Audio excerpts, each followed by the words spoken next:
బియ్యము మరియు మినపప్పుతో నానబెట్టి మిక్సీకి వేసి చేసుకుంటాము.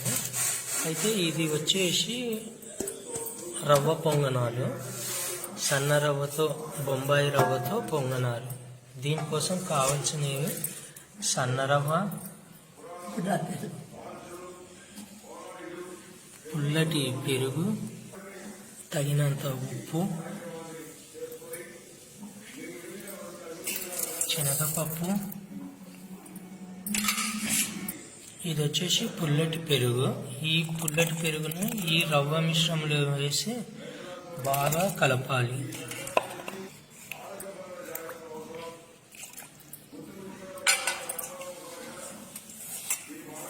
ఇది బాగా ఈ మిశ్రమాన్ని బాగా ఈ విధంగా కలుపుకొని ఒక గంట సేపు నాననివ్వాలి.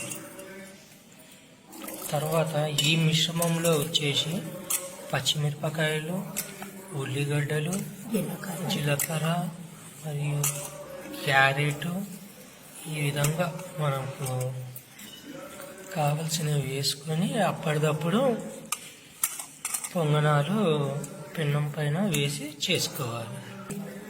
ఈ మిశ్రమాన్ని పుల్లటి పెరుగుతో పాటు కొన్ని నీళ్లు కూడా వేసుకొని బాగా కలుపుకోవాలి. పెట్టుకున్న మిశ్రమానికి తినే సోడా మరియు పచ్చిమిరపకాయలు, ఉల్లిగడ్డలు,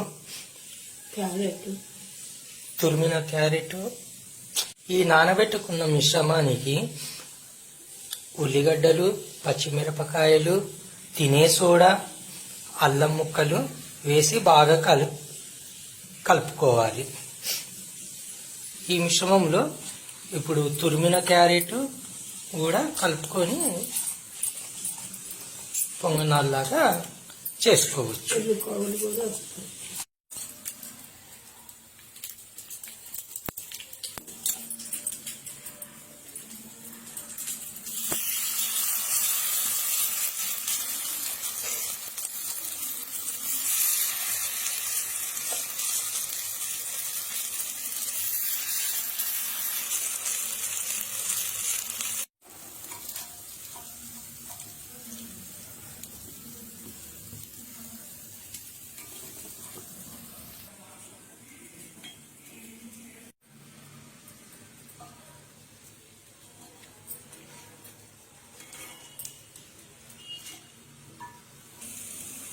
ఈ పొంగనాలను ఈ ఎర్ర చట్నీతో తింటే చాలా బాగుంటాయి.